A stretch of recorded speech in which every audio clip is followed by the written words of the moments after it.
Crise par-ci, revendication par-là, le Congo est en crise.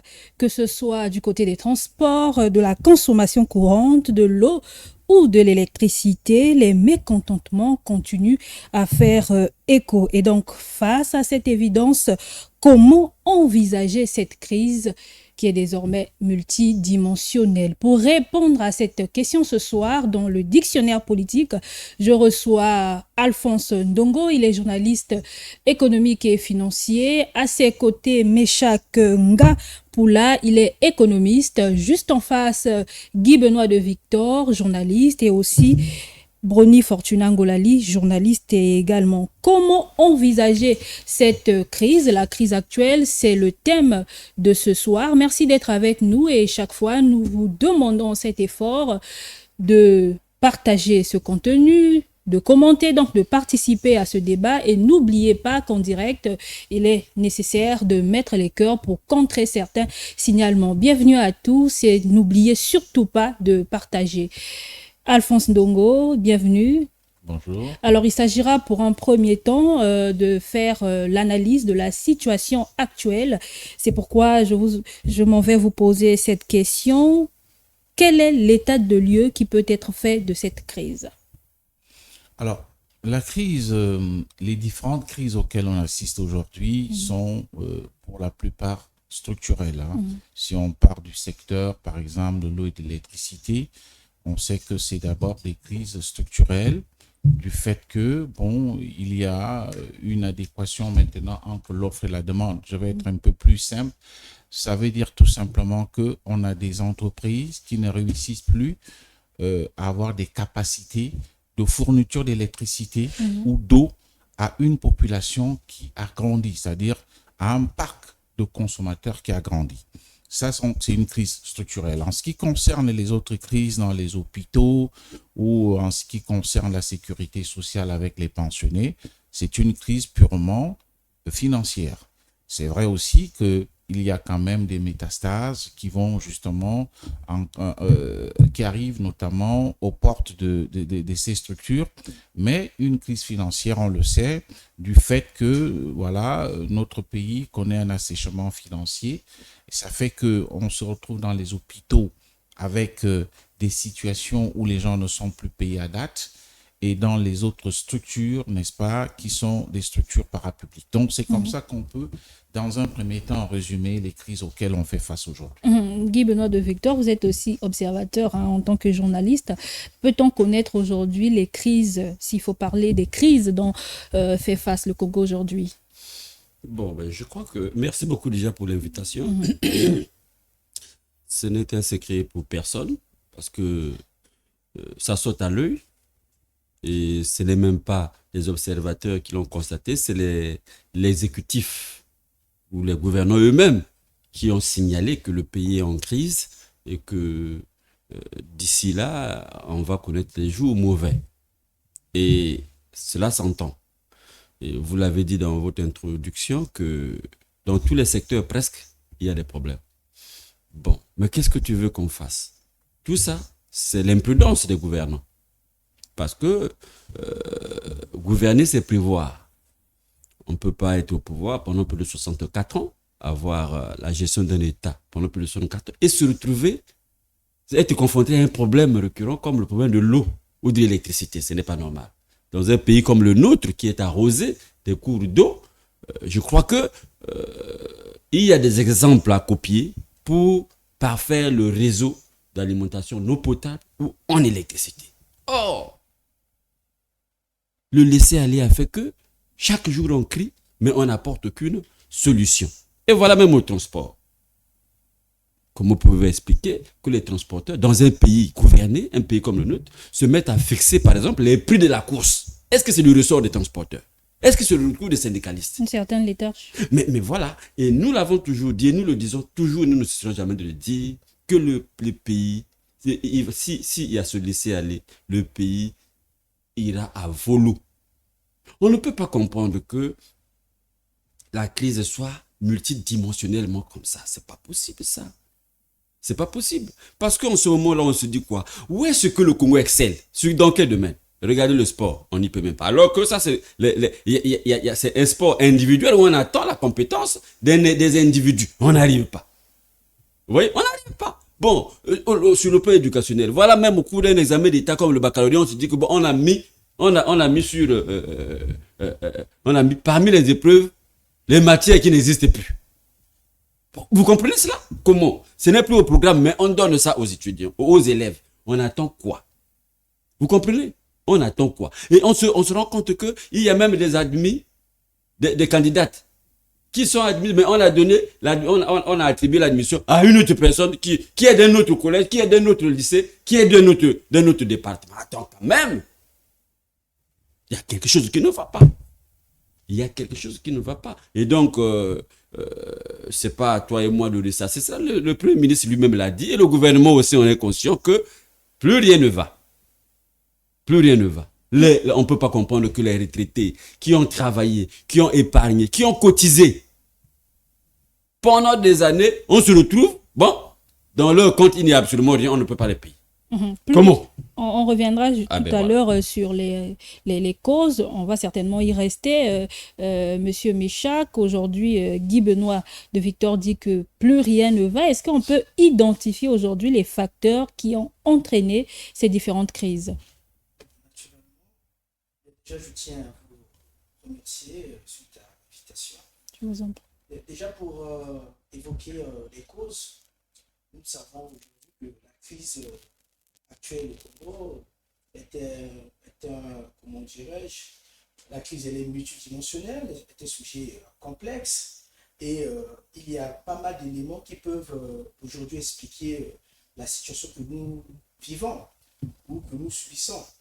Alors, déjà, vous devez savoir que aujourd'hui, la dépendance de l'économie au pétrole est la cause causante de cette crise.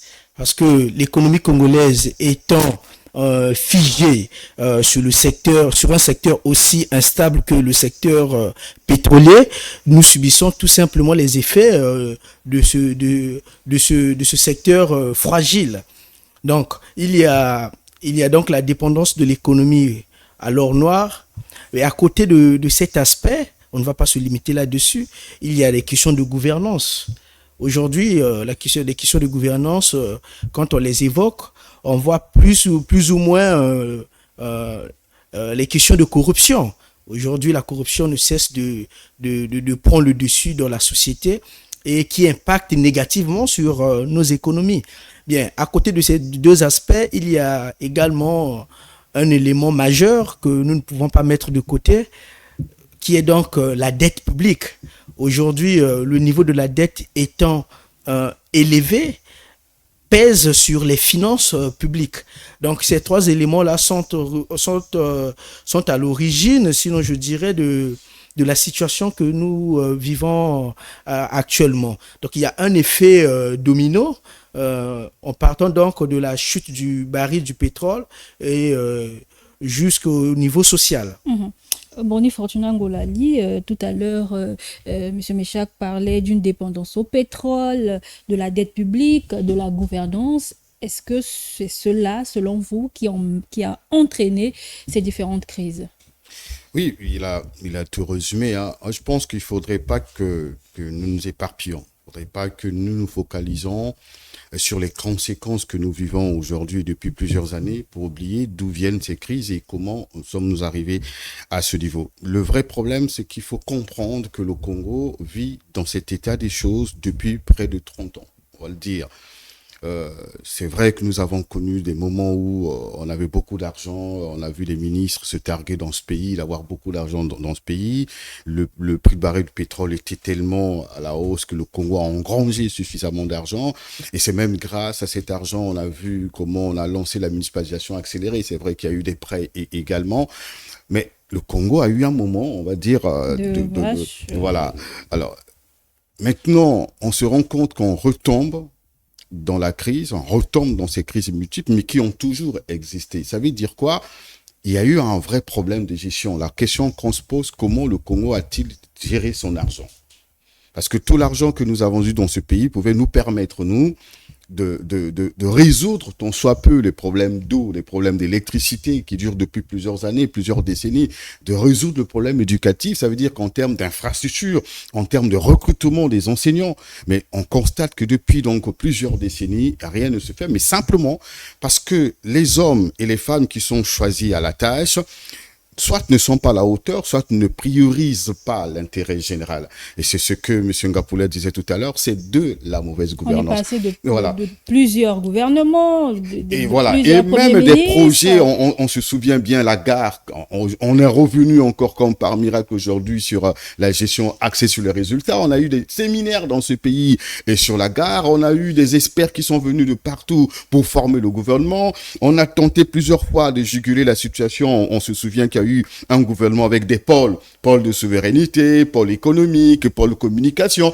et tout ça là, on constate que dans la vision du gestionnaire, et sinon du chef de l'État, il y avait la volonté de vouloir régler un problème. C'est-à-dire qu'il y a un problème depuis longtemps, qu'est-ce qu'on fait? On part de tel gouvernement, il y avait d'abord un premier ministre à qui on avait simplement délégué les quelques pouvoirs du président, donc Mvouba, et puis après finalement on a changé la constitution pour avoir un premier ministre, donc Mwamba, et puis aujourd'hui Anatole Kolumakoso. On constate que finalement, comme me disait une autorité, nous sommes tous conscients des problèmes que nous avons même les solutions, mais pourquoi nous n'arrivons pas à les appliquer? C'est ce que dit M. Ngapoulet, c'est un problème de gouvernance. Et ça se résume à ça. Quand la corruption, on dénonce tous la corruption, mais on n'a jamais arrêté et les corrompus et les corrupteurs. C'est ça le vrai problème. On parlait de fonds de soutien à l'agriculture. Tout le monde a su qu'il y a eu détournement, mais il n'y a jamais eu de procès sur cette affaire-là. Les villages agricoles sont fermés alors que c'était un très très bon projet. Aujourd'hui, nous sommes revenus sur les apps alors que si les villages agricoles étaient très bien gérés à cette époque-là, on aurait peut-être tant soit peu résolu le problème de la dépendance alimentaire. Donc, tout simplement parce que nous gérons mal nos ressources, nous gérons mal le pays et nous privilégions nos intérêts personnels au lieu de privilégier l'intérêt général. Alphonse Ndongo, est-ce que c'est véritablement un problème d'homme au-delà de tout ce qui a été dit? J'ai l'impression que la situation qui est la nôtre, Ngapoulet l'a dit, le pétrole est en partie responsable de nos problèmes. C'est même ça le problème. La malédiction de l'or noir. C'est-à-dire que oui, c'est un peu comme le maudit pétrole pour certains pays.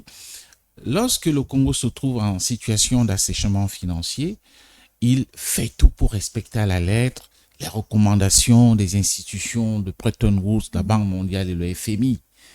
Et d'ailleurs, c'est comme ça qu'on a pu obtenir le point d'achèvement dans le cadre de l'initiative Pays pauvres très endettés. Mais lorsque donc il y a un boom pétrolier, c'est-à-dire que il y a l'envolée du prix du brut sur le marché international, les gens oublient ces recommandations, les mettent dans les tiroirs. Ça a été le cas, par exemple, lorsque la Banque mondiale nous a demandé « Soignez la qualité de vos dépenses ». Ça veut dire quoi? C'était en rapport avec le complexe omnisport de Kintélé. La Banque mondiale a trouvé que c'est trop d'argent qu'on est en train d'aller mettre dans un projet dont on n'a vraiment pas besoin le Congo, même s'il y avait la perspective des Jeux africains. Donc, chaque fois donc qu'il y a assez d'argent, ce qu'on a connu entre-temps, lorsqu'il y a eu encore boom pétrolier et qu'il y avait quelques recettes, on a semblé reprendre encore à faire des dépenses somptueuses. Parce que, bon, oui, le pétrole se porte maintenant un peu bien. Et là, maintenant, on se retrouve dans la même situation. Donc, moi, j'ai fort l'impression qu'il y a un problème, certes, de gouvernance économique. Et puis, surtout, cette histoire de maudit pétrole qui nous donne toujours l'impression que, oui, tout va bien, on a assez d'argent, on se lance dans des projets somptueux qui ne sont pas vraiment rentables. Par exemple, prenez le cas de ce stade auquel je viens de faire allusion. Prenez le cas, n'est-ce pas, des financements qui, franchement, pour moi, peuvent être des financements de prestige. Et je ne vais pas aller, n'est-ce pas, réveiller les vieux démons politiques, mais on a fort l'impression que le pétrole finit par être comme un produit maudit pour le Congo, parce que nous ne prenons pas conscience du fait que le pétrole devrait être un levier de développement, comme pour certains pays comme la Libye, comme d'autres pays, n'est-ce pas, qui se développent grâce au pétrole. Donc, en ce qui nous concerne, il faut faire l'alliage entre maudit pétrole et évidemment la mauvaise gouvernance économique. Allez-y. Réaction rapidement. Il a chuté là où je devrais commencer. Prends l'exemple de Qatar et tous ces États. On va parler Les Émirats Arabes voilà, Unis. les Émirats Arabes Unis qui aujourd'hui se développent. On constate même que l'Occident en grande partie s'appuie sur le pétrole pour se développer. Ça ne pouvait pas être une malédiction. Au contraire, on dit que le Congo est riche et c'est grâce aussi à ses ressources, on va dire naturelles. Le problème ici, c'est comment l'homme gère le pétrole, comment nous gérons les ressources générées par le pétrole. Il y a eu vraiment un grand désordre dans le pays. Il y a eu vraiment un grand désordre. Il y a eu un grand désordre qui nous a ramené, on va dire, même 20 ans ou 30 ans en arrière. Il parlait de l'initiative pays pauvres très endettés où on annulait presque toute la dette du Congo. Donc, vous n'avez plus rien à devoir vis-à-vis de vos partenaires, mais vous avez suffisamment d'argent. Donc, le problème ici, qu'est-ce que le Congo a fait de cet argent? Avant cette émission, nous parlons des 3 municipalisations que le Brazzaville a connues. En 3 municipalisations, est-ce que vous avez constaté que Brazzaville a vraiment changé? Est-ce que Brazzaville a l'air d'être une ville moderne?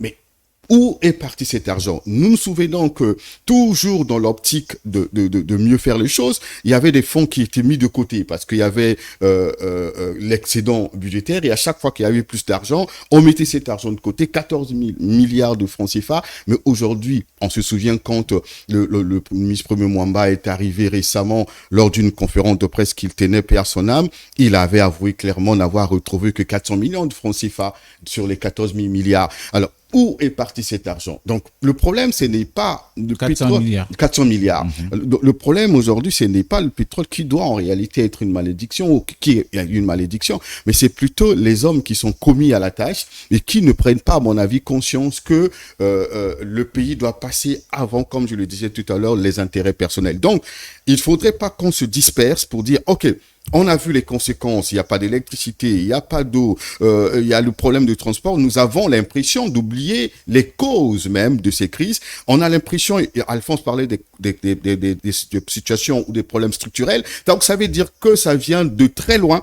Mais pourquoi, la question qu'il faut se poser aujourd'hui, mais pourquoi nous n'arrivons pas à résoudre ce problème, gouvernement après gouvernement, Premier ministre après Premier ministre? C'est la question que je m'en vais poser à Guy Benoît de Victor. On parle des hommes, mais les hommes ont été changés au fil des années. Pourquoi on se retrouve toujours dans ce genre de crise? Ouais, merci beaucoup. Je crois que les hommes ont été changés, certes. Mais ces hommes-là sont comme les joueurs. Les hommes-là sont comme les joueurs qui ont besoin d'un entraîneur. Et un entraîneur de qualité. Et Dieu m'excuse. Parce que si ces joueurs-là ne sont pas managés, si ces joueurs-là ne sont pas bien coachés, qu'est-ce qui va arriver? Si le coach n'est pas rigoureux, n'est pas sévère avec ces joueurs-là, qu'est-ce qu'on va attendre? Vous voyez les Diables Rouges? Ce qu'on dépose, c'est l'image du pays même. Vous voyez? Donc, il faudrait que la clé revienne au coach. Tant que le coach n'arbore pas ses galops de général pour mettre tout le monde au pas, je vous dis, tout ce que nous dirons là, on va y revenir. Ça fait 64 ans. Ça fait 64 ans que nous sommes en train de tourner autour du pot, que nous sommes en train de dénoncer les mêmes mots, que nous vivons les mêmes choses et les mêmes causes produisent les mêmes effets. Est-ce qu'on a envie d'avancer?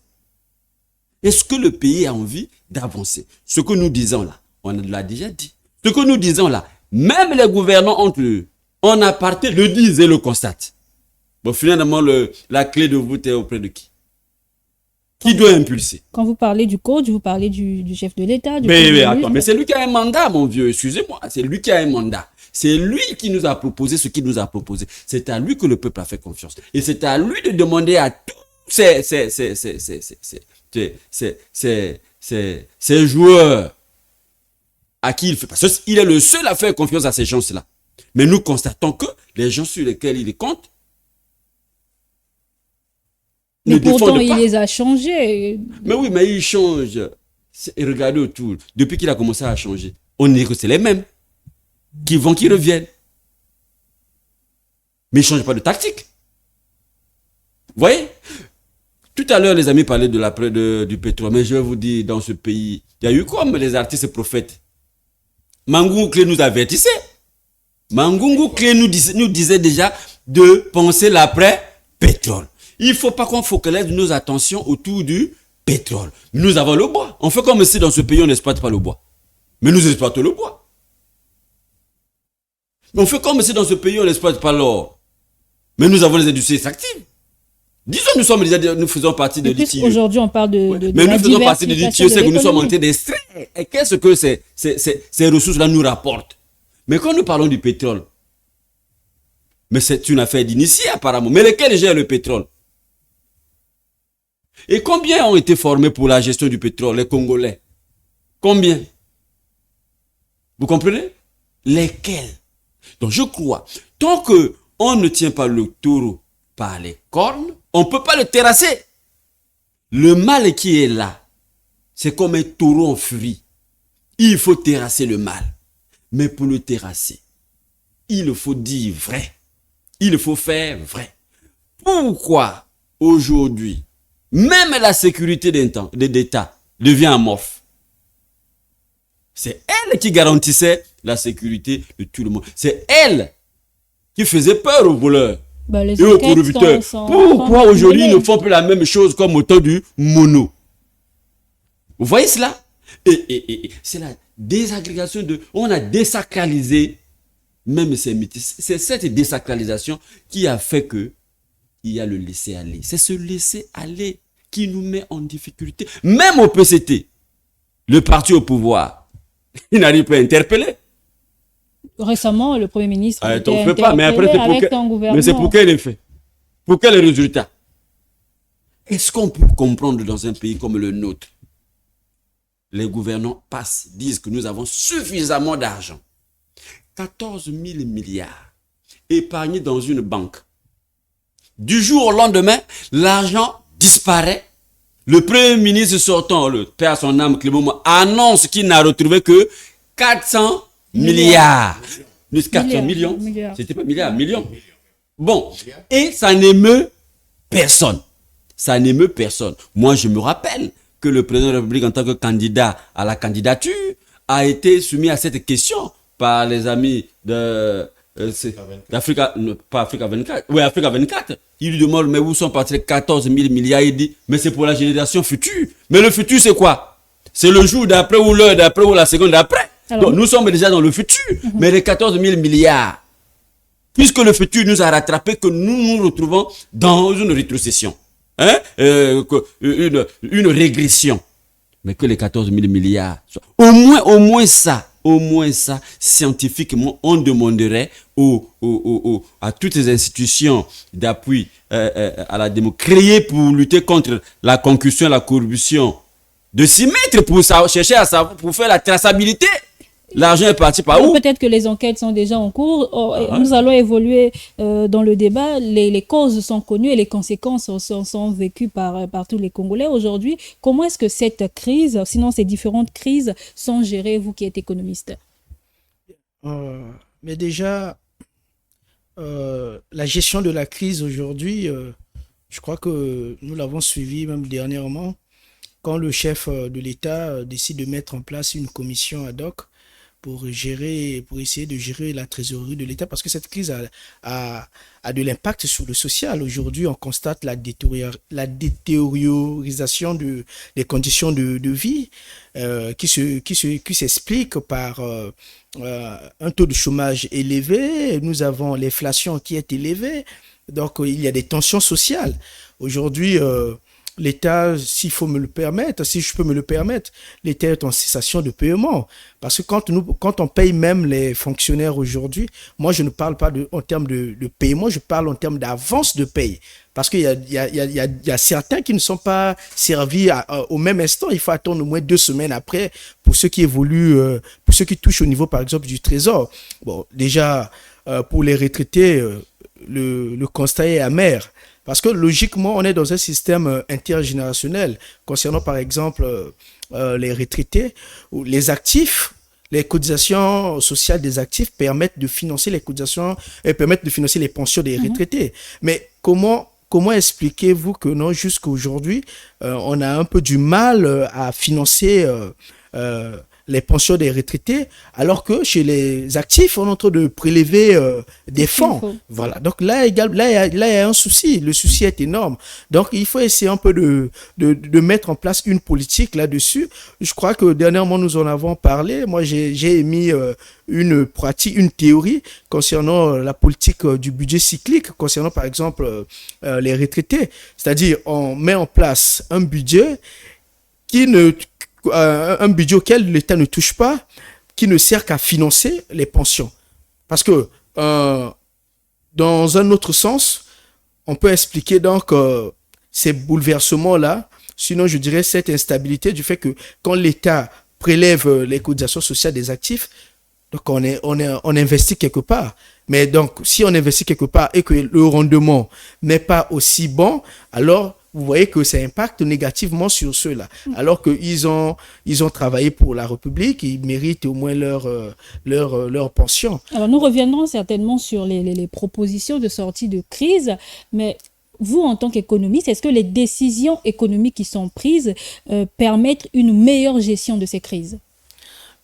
Déjà, les décisions économiques, si elles permettent à mieux la gestion de la crise, déjà, je ne le pense pas. Et quelles sont d'abord ces décisions qui ont été prises? C'est d'abord la première des interrogations. Il y a la mise en place d'une commission ad hoc, par exemple. Oui, il y a une commission ad hoc. Nous attendons. Nous n'allons pas juger cette commission ou ce groupe de travail avant de constater les résultats. Le problème, c'est que au grand mot, il faut reconnaître qu'au grand mot des grands remèdes, nous traversons une crise qui est multidimensionnelle, une crise qui touche le social, et face à une telle réalité, face à l'ampleur de la crise, le politique doit prendre le courage de passer par des réformes. Il faut aller vers des réformes. Ça fait plusieurs années qu'on parle de réformes. Mais oui, ça fait plusieurs années qu'on parle de réformes. Mais c'est le moment maintenant d'aller vers ces réformes-là. Il faut donc aller vers la pratique de ces théories qui ont été évoquées dans les années précédentes. Vous verrez par exemple au niveau du gouvernement, jusqu'à aujourd'hui, le salaire d'un ministre semble être un sujet tabou. Mais moi qui vous parle, je ne sais pas réellement combien gagne un ministre, parce que ça n'a jamais été communiqué au journal officiel. Sauf si je me trompe, le doyen Alphonse va peut-être me corriger. Je ne sais pas combien gagne un ministre, combien gagne le Premier ministre, le président du Sénat, le président de l'Assemblée, le président de la République, les émoluments des députés et autres. Mais est-ce qu'il n'est pas grand temps déjà de revoir ces sommes-là à la baisse? Plus de transparence. Bon, déjà pour plus de transparence. Et nous savons que c'est des chiffres en millions.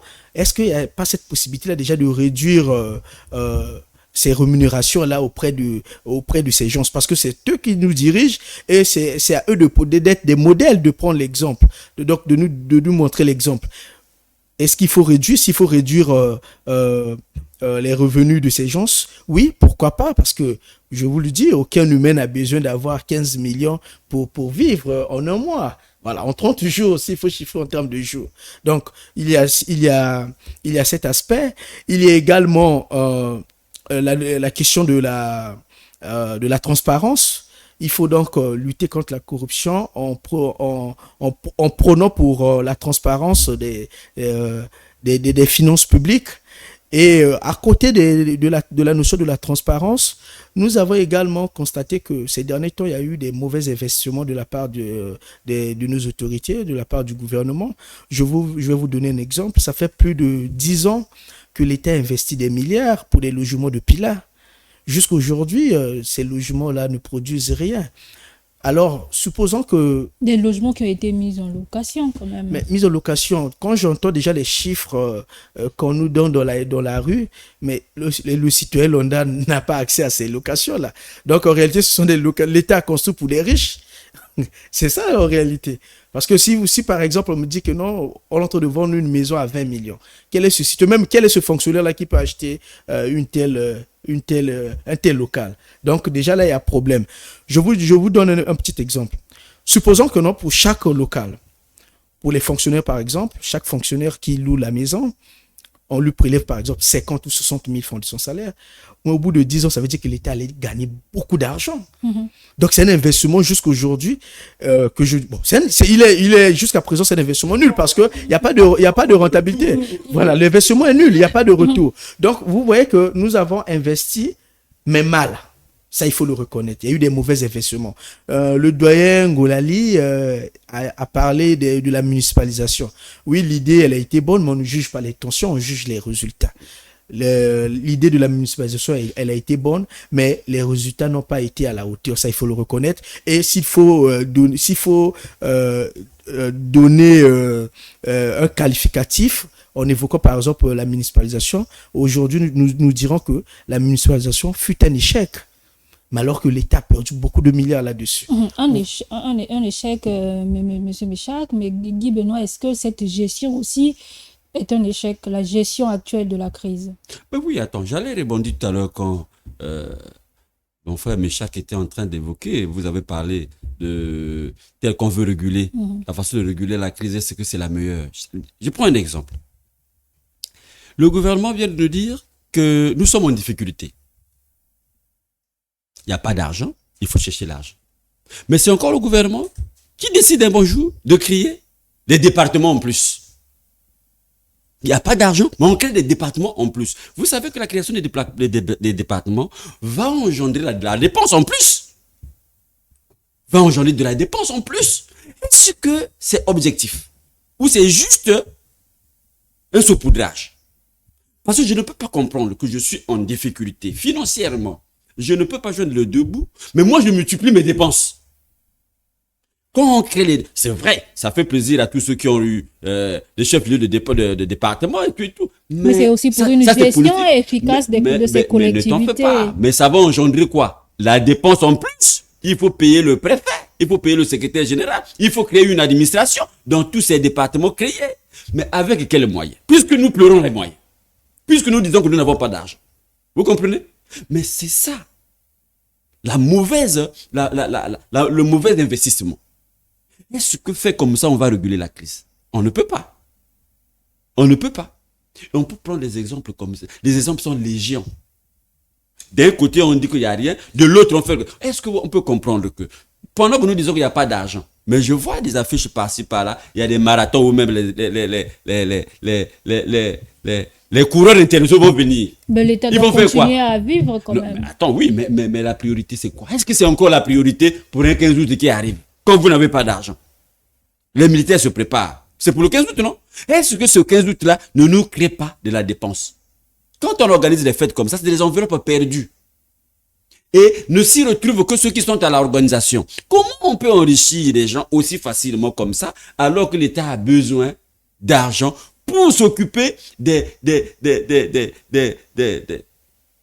besoins vitaux de la population ou comment vous appelez ça, des problèmes précis de la République. Sans marathon, est-ce que la République ne peut pas vivre? Sans défilé, est-ce que la République ne peut pas vivre? Est-ce que vous voyez? Donc, vous voyez, c'est cet éparpillement d'idées qui fait que on dirait que c'est une astuce d'initié pour avoir un peu quelque chose. Malgré le fait qu'on dit qu'il n'y a pas d'argent. Donc, moi, je crois, Dieu me pardonne de parler avec le cœur. Mais on parle avec le cœur pour aider. Ah ben voilà. Voilà. Donc, je commence là où il chute. Bon, quand il parle du 15 août, bon, nous savons que constitutionnellement, le 15 août est célébré tel qu'il se célèbre. Donc, ça devait quand même entrer dans les décisions courageuses dont on parlait il y a quelques jours. L'État le gouvernement pouvait se réveiller un bon matin pour dire que ça nous coûte autant de millions. Pour telle réalité, est-ce qu'on peut pas, comme on a vu le 14 juin en France, qui a été célébré sobrement, pour plusieurs raisons d'ailleurs, raisons de sécurité et autres, même pour la crise politique qui gangrène la France aujourd'hui. Donc il peut arriver que le 15 août soit célébré à minima comme pendant la Covid par exemple. Et parce que nous sommes quand même dans une situation où vous avez des retraités qui ne sont pas régulièrement payés, vous avez certains fonctionnaires de l'État qui sont dans les institutions qui ne sont pas régulièrement. Vous avez aussi des hôpitaux qui ne fonctionnent pas normalement. Donc, à un moment donné, on peut vivre sobrement sans beaucoup d'éclat. Ça peut entrer dans le cadre des décisions courageuses à prendre. Maintenant, est-ce que la crise est gérée ou la crise est gérée? Même toutes les crises ou encore à chaque gouvernement, c'est toujours géré. Le Mais problème, est-ce que c'est géré? bien géré ou c'est pas bien géré? Si c'était pas bien géré, à mon avis, ou encore si c'est pas géré, on aurait vécu la situation beaucoup plus catastrophique. Vous allez vous rendre compte que si vous suivez les interpellations à l'Assemblée nationale ou au Sénat, les parlementaires depuis pratiquement 15 ans reviennent sur les mêmes questions. Voilà. Vous allez vous rappeler que le Premier ministre Mwamba a été plusieurs fois vilipendé, attaqué violemment. Et je me souviens même que le député Lusuba lui disait comme ça un jour que vous êtes le gouvernement le plus impopulaire, vous êtes désavoué par la population.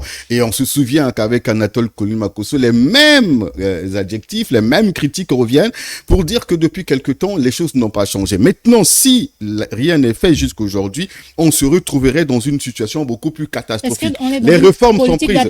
Voilà. Mais regardez, je n'ai pas envie de défendre ce gouvernement, mais vous vous souvenez que aujourd'hui ils sont dans la mise en œuvre comment on l'appelle, du budget programme aujourd'hui. Ils ont mis en place, vous allez vous rendre compte, on parlait tout à l'heure de ce groupe de travail pour aller réfléchir comment. Et il faut se rappeler que ça ne se fait pas seulement au Congo, en Grèce, il y a eu ça, même en Afrique du Sud, il y a eu ces groupes de travail quand il y avait la crise Covid. Juste après, l'Afrique du Sud a mis en place un groupe de travail pour réfléchir comment gérer l'État. Aux États-Unis, il y en a eu aussi, je crois en 2008, si je me trompe pas, parce que il y avait une crise, il fallait réfléchir comment gérer la crise. Ils avaient mis en place un groupe de travail ad hoc. Ce n'est pas une nouveauté pour le Congo. À chaque fois qu'un État se retrouve dans une situation de crise, et souvent les experts ou encore le gouvernement peut réfléchir de confier le travail à un groupe pour réfléchir. Et ce sont des éléments qui permettent quand même de comprendre que ce gouvernement tente un peu de se battre quand même, tente de se battre. Vous avez vu avec la 5e revue du FMI, ils sont arrivés quand même à respecter les mesures, comment on appelle, exigées par le FMI, sinon on n'arrivait pas à ça. On constate quand même, on a vu le Premier ministre interpeller encore les ministres sur les déplacements qu'ils effectuent. C'était même le précédent gouvernement, il y a 5 ans, avait pris la même décision quand on avait constaté qu'il y avait la crise. Le Premier ministre Mwamba avait dit stop, pas de mission inutile, ou encore plus de missions. Donc, on constate que sur la base de ces décisions, il y a quand même quelque chose qui se fait, mais la crise est telle que il faut du temps pour que l'on sorte de là. C'est-à-dire que le traitement qui est administré aujourd'hui pour résoudre le Congo n'aura d'effet que sur peut-être 5 ans ou 10 ans, mais si l'on décide réellement de prendre les coraux par les cornes, comme disait Guy Bunol de Victor, parce que le problème, c'est la justice telle qu'elle fonctionne. On a mis la HALC en place, mais est-ce que cette institution travaille réellement? Est-ce qu'elle travaille librement? Est-ce que les parlementaires travaillent librement? Est-ce qu'ils ont suffisamment de moyens pour travailler? Et tant que la justice n'est pas totalement libre, tant qu'on ne donne pas les moyens et on ne met pas la place qu'il faut, les hommes capables de travailler, on met de côté les parents, on met de côté les amis, on prend les gens qui viennent réellement pour travailler. Tant qu'on ne se focalise pas sur ces questions-là, et ce serait difficile que quels que soient les plans qu'on peut mettre, quels que soient les programmes qu'on peut mettre, et si l'homme ne décide pas, quand je parle, c'est-à-dire que si on ne se focalise pas sur la qualité de l'homme, ce serait difficile. Alphonse Ndongo, pour boucler le chapitre gestion de la crise, une gestion efficace et efficiente, vous pensez? Bon, ce qu'on peut reconnaître, c'est que c'est vrai, comme c'est une crise multidimensionnelle et qui ne date pas d'aujourd'hui, la première mesure du gouvernement a été de prendre langue avec le FMI.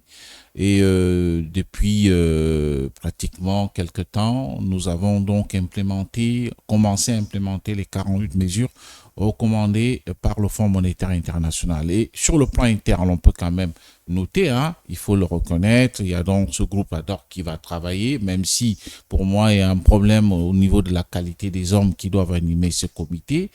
Il y a aussi des mesures qui permettent, par exemple, de calmer, de baisser la tension. J'ai vu récemment en ce qui concerne l'université, le gouvernement, même si c'est une goutte d'eau dans un océan de problèmes, mais a quand même payé un mois, et ce qui a fait que la grève soit levée.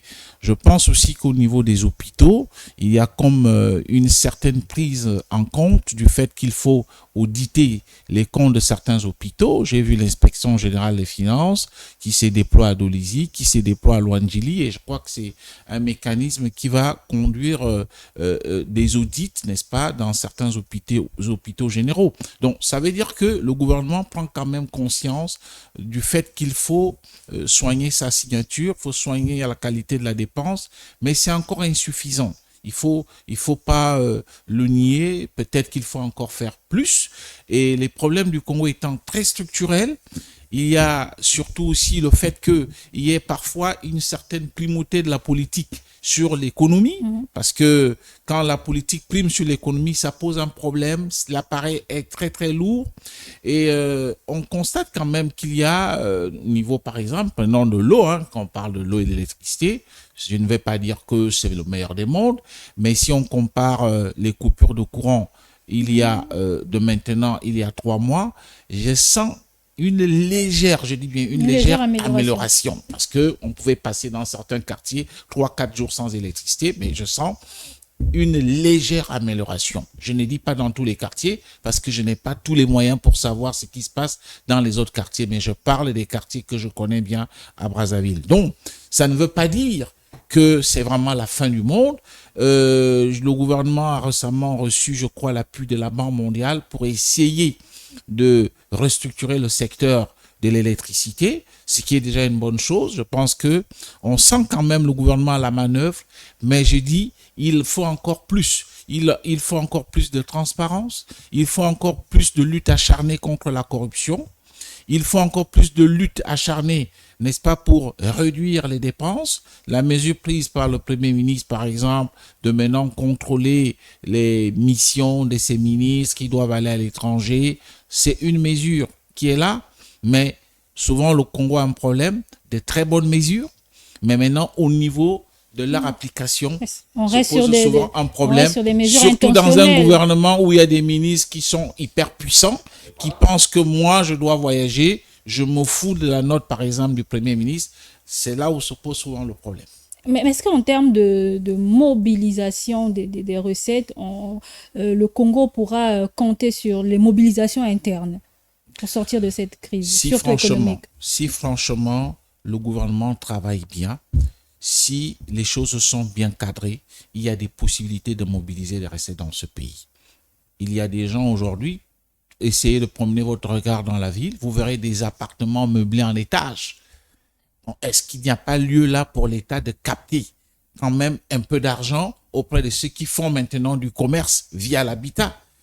Il y a la possibilité, pourquoi pas, de mettre en exergue la mesure qui a été prise dans le cadre de la loi des finances, à savoir, il faut fiscaliser les émoluments et les primes qu'on paye aux ministres, aux députés, aux sénateurs. C'est de l'argent que l'État peut se faire. C'est vrai qu'on me dira que les mêmes accusent des retards de salaire, mais il faut déjà qu'on commence à appliquer une telle mesure. Il y a la possibilité, je vais peut-être chuter par là, que les hôpitaux, je m'excuse, deviennent pour moi un peu comme des outils rentables. C'est-à-dire qu'avec une gestion rigoureuse, les recettes de l'État, les recettes plutôt d'un hôpital peuvent peut-être, pourquoi pas, permettre de supporter certaines charges. Mais on a l'impression que c'est géré. Et je vais faire quelque chose qui fait mal à mes amis, à mes petits frères, mes fils étudiants. Vous savez que l'université Marien Ngouabi est aujourd'hui l'université qui est la plus moins chère en termes de frais d'inscription, puisqu'on n'y paye que 10 000 francs. Si vous comparez à l'université du Cameroun, c'est 50 000. En Côte d'Ivoire, c'est 100 000. Selon que vous êtes en Master 1, Master 2, au Rwanda, ça va entre 173 $, plutôt euros, à 613 €. Calculé. Public, je parle d'université publique, des inscriptions. À Dakar, nous sommes dans des proportions plus importantes, 25 000, un peu 100 000, selon que vous trouvez en Master ou en Master 2. Au Gabon, ici, c'est 140 000. Donc, ce n'est pas l'université publique. Il va falloir que l'université aussi, que l'on s'assied, parce que c'est connu que tous les élèves viennent du secteur, pour la plupart aujourd'hui, de l'enseignement privé. Ils payent combien? 30 000, 20 000, 15 000 par mois. Est-ce que si on demande à un étudiant aujourd'hui de pouvoir payer un peu plus de 10 000 francs à l'université Mariam Gouabi, est-ce qu'il n'y a pas possibilité de générer là aussi des ressources pour mieux gérer l'université? Pour quel gestionnaire à l'université? Alors, on va chuter sur la dernière question. Les 45 minutes qui nous a été accordées est déjà épuisée. Monsieur Méchac, aujourd'hui, quelles sont les perspectives? Déjà, comme perspective, en tenant compte de la structure de notre économie, mais il faut déjà réduire la dépendance de l'économie au secteur pétrolier. Nous avons des atouts, nous pouvons bien développer notre secteur touristique, notre secteur agricole. On parle de diversification de Exactement. l'économie depuis un moment. Depuis un moment, mais malheureusement, ça reste des slogans. Dans la pratique, on ne constate pas vraiment. Vous voyez, par exemple, un pays comme le Cameroun. Bon, déjà, dans la plupart des pays de la CEMAC, vous savez que les économies dépendent du pétrole. Mais seul le Cameroun arrive quand même à supporter certains chocs du secteur pétrolier. En 2014, avec la chute du coût du baril de pétrole, qu'est-ce que le Cameroun a dû faire? On prend les excédents budgétaires, donc les fonds que l'État s'est créé du secteur pétrolier, on investit dans le secteur agricole. Et c'est ce qui a permis de maintenir l'économie camerounaise pour résister face au choc. Malheureusement, chez nous, ça n'a pas pu être le cas parce que hormis le secteur pétrolier, on ne voit pas un secteur où l'État pouvait peut-être investir. Donc, il faut commencer par là. Donc, il faut améliorer la gouvernance, donc lutter contre la corruption et ainsi que prôner pour la transparence. Nous avons la bonne gestion efficace de la dette parce que si on ne gère pas bien notre dette publique, alors il sera difficile pour nous d'avoir de la stabilité financière. Donc, il faut bien gérer la dette pour un avenir meilleur. Et à côté de ces aspects-là, nous avons également les investissements de des secteurs producteurs, tels que par exemple le capital humain. Donc, nous avons l'éducation et la santé. L'État doit investir plus dans ces domaines-là pour se créer une plus-value pour notre bien. Guy Benoît, quelle pratique mettre en musique pour justement sortir, j'ai envie de dire définitivement, de ces crises? Ah oui, merci beaucoup. Je crois que mon cher frère Kapula a donné là c'est des propositions à long terme. Or, l'État déjà est au moment de la mobilisation des ressources. Il faut aller remobiliser les ressources. Maintenant, il faut commencer par être sévère soi-même. Lutter contre la corruption. Parce que l'évasion fiscale passe par là. Les douanes, les impôts, les hôpitaux, le pétrole, le bois, partout où il y a l'argent, tant qu'il y a des corrupteurs et des corrompus là-bas, vous n'aurez jamais la maîtrise d'argent. Si nous pouvons assainir, mettre les barrières, les fuites par là, où la sécurité doit travailler aussi, et avoir des gens affectés dans ces endroits où rentre l'argent, c'est des niches d'argent. En ce moment-là, on peut réduire l'évasion fiscale. 2, mais il y a de l'argent dans ce pays. Il y a de l'argent. Mais il faut faire la traçabilité sur les 14 000 milliards. C'est parti où pour les retrouver? Peut-être que ce n'est pas encore dilapidé. Il faut aller les ramener. Parce que nous voulons remobiliser les fonds pour faire refonctionner notre État. Il faut faire cela. Mais le jeune Makita nous a dit que dans les hôpitaux, là, il y a de l'argent. Ils ont des budgets en trop. Mais il faut aller là-bas, auditer, comme mon ami a dit. Mais avant d'auditer, mais il faut faire. Il faut chercher la traçabilité. L'argent est parti où? C'est tellement dans les comptes des gens. Quand il y a des comptes, il faut faire des saisies de comptes. Il faut faire la saisie de comptes pour retrouver l'argent. Mais nous avons dit que dans ce pays, on nous a dit, même les organismes internationaux. Il faut une chasse à l'homme. Non, c'est pas une chasse à l'homme. Faire avec le cœur, c'est pas une chasse à l'homme. Vous voyez? Et ça, on peut le faire de concert avec le parti au pouvoir pour demander à ce que tous ceux qui ont des milliards à l'étranger, les fassent rapatrier. Puisque ce sont eux qui gèrent, ce sont eux qui sont aux affaires. Mais avec leur volonté, ça fait pas mal. Mais c'est quand on le fait de force que ça fait mal. Mais le président, le ministre, les premiers ministres, les présidents des institutions sont les premiers à vouloir courageusement réduire leur train de vie. Courageusement. On fait comme le jeune Gabonais qui a renoncé à son salaire. Et avant celui-là, Ali Bongo, bien que, mais a renoncé à une bonne partie de son étage. Vous savez, avant qu'il ne parte. Mais Oligui Nguema arrive, il dit, il ne peut pas toucher tout ça. Mais pourquoi il ne peut pas y avoir des patriotes comme ça?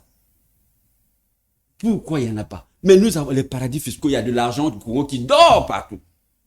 Mais il faut aller, il faut chercher cet argent-là, le faire revenir. Mais il y a aussi, dans certains domiciles, dans certaines, comment vous appelez ça, il y a des bunkers d'argent dans ce pays. Puisque nous avons des jeunes gens qui vont... Ça reste à vérifier. Non, mais attends, c'est à vérifier, mais sauf qu'il y a quand même des preuves. Qu'il y a des gens qui font des bombes à l'étranger pour aller savoir, sachant qu'il y a tel dignitaire qui a de l'argent dans tel appartement, on va voler. Mais en ce moment-là, parce que la thésaurisation est un délit. Personne ne peut garder l'argent à la maison. Mais il faut qu'on soit sévère sur ce terrain-là. Que personne ne peut garder de l'argent à la maison. Si tu en as, on rattrape. Est-ce que fait comme ça, on ne peut pas avoir des milliards? Rien qu'à l'interne. Alors, avant d'aller emprunter. Avant d'aller emprunter ici, là, est-ce qu'on ne peut pas en trouver? Est-ce que c'est sérieux que quelqu'un touche 15 millions sans payer d'impôts? Plus de 15 millions, il ne paye pas d'impôts. Ce n'est pas imposable. Les ministres, les députés, tout ce monde-là, tous ceux qui sont dans les institutions-là, ils ont de l'argent, on met comme ça. Mais ils ne payent pas l'impôt. Alors que le pauvre fonctionnaire, quand on lui donne ses 100 000 francs, il y a l'impôt. C'est imposé. Vous comprenez cela? Et on ne peut pas faire une justice à double vitesse. N'est-ce pas? 2 poids, 2 mesures. Non. Tous ceux qui touchent l'argent, qui manipulent l'argent dans ce pays, tous ceux qui touchent de l'argent, à qui l'État rémunère, doivent payer leur impôt. Ils doivent être imposés. Vous voyez, je crois qu'on fait comme ça, nous allons avoir de l'argent dans ce pays. Nous allons avoir de l'argent dans ce pays. Ok? Un peu plus de patriotisme selon Guy oui, mais c'est ça. Mais le patriotisme commence par ceux qui veulent avoir le pouvoir. Autour du président, il y a beaucoup de gens qui ont l'ambition. Mais c'est à eux de commencer à nous dire, moi, président, un jour président, voilà ce que je vais faire, j'ai commencé. Et ça, on le fait de concert avec le parti au pouvoir, pour que tout le monde se sente comme concerné. Si le PC ne prend pas ces mesures courageuses-là, n'exige pas ça à ses membres, c'est difficile qu'on atteigne la ligne d'arrivée. On n'atteignera pas. Et en ce moment-là, ça va être l'hécatombe après le PC. Alors, comment éviter cette hécatombe, Bruni Fortuna Ngolel? Bon, moi je crois que la première des choses que je voulais dire, c'est que le président de la République, à mon avis, quand il prendra le temps de regarder ces différents projets de société, d'ailleurs ses engagements vis-à-vis, il comprendra que ces différents gouvernements arrivent pour gérer les mêmes problèmes. Donc il ne faudrait pas que le Premier ministre qui arrive vienne pour gérer les mêmes problèmes d'eau, les mêmes problèmes. Et on constatera finalement que, comme disait Guy Benoît Victor d'entre-deux-jeux, que nous tournons autour... Voilà. Et donc, la finalité, c'est que il faut que ça soit évolutif. On parle bien du développement. Ça veut dire que chaque gouvernement doit avoir une mission précise. Et si le prochain arrive, ce n'est pas pour retomber ou encore gérer les mêmes problèmes. Non, il faut que ça soit évolutif. Il faut que ce soit réellement un développement. Et donc, quand on regarde aujourd'hui, nous l'avons déjà tout dit, c'est qu'on est resté statique. On est resté dans les mêmes préoccupations. Et après, le gouvernement ne doit pas se contenter de ce qui se fait. C'est-à-dire que l'autosatisfaction, de dire que bon, nous réussissons à payer les fonctionnaires, puisqu'il y a 10 ans ou plus, sous l'Issouba, il y a 98, 20 ans ou plus, il y a eu beaucoup d'années sans salaire, et donc nous réussissons quand même à contenir la situation. Non, il ne faut pas se satisfaire parce que la situation demeure grave. Il faut le Congo ne se résume pas au fonctionnaire. Il faut donc, moi je crois que le problème, ce sont le choix des hommes. Le choix des hommes. Comment l'on fait le choix? Comment l'on fait le choix des ministres, des DG? Comment ne peut-on pas aujourd'hui comprendre qu'en 3 ans, un ministre qui arrive, qui gagne 15 millions par exemple, en 3 ans, il a à peu près une dizaine de voitures qui coûtent 60 ou 120 millions par chacune, avec 2-4 maisons qui coûtent des milliards. Et donc, ça veut dire qu'on peut tous comprendre, on n'est pas sur une autre planète, qu'il y a un vrai souci et les services, surtout la justice, doivent faire son travail pour juguler. Si la justice ne se lève pas, si tous ceux qui font ce métier, et si l'homme politique aussi ne laisse pas la liberté à la justice fonctionner, ce serait difficile. Pour moi, je crois que le problème se situe au niveau de la liberté de la justice et aussi sur le choix des hommes. Il faut donc qu'on évite que chaque année, que l'on revienne pour gérer les mêmes problèmes. Par exemple, là, les gens appellent à Corée à cri un nouveau gouvernement. La question qu'on se pose, le nouveau gouvernement viendra pour gérer quoi? Et régler quel problème à 2 ans de la fin de... Voilà. Donc, à un moment donné, il faut que les gens soient réalistes, quoi. Il faut que les gens soient réalistes. Le choix des hommes, ça sera peut-être le thème de notre prochaine émission, du prochain dictionnaire politique. Ce soir, il s'agissait de comprendre comment envisager la crise actuelle. Et j'étais sur ce plateau avec Brony Fortuna Ngolali, Guy Benoît de Victor, Meshak Ngampula et puis Alphonse Ndongo. Merci d'avoir été avec nous. Le débat se poursuit sur toutes nos plateformes. À très bientôt.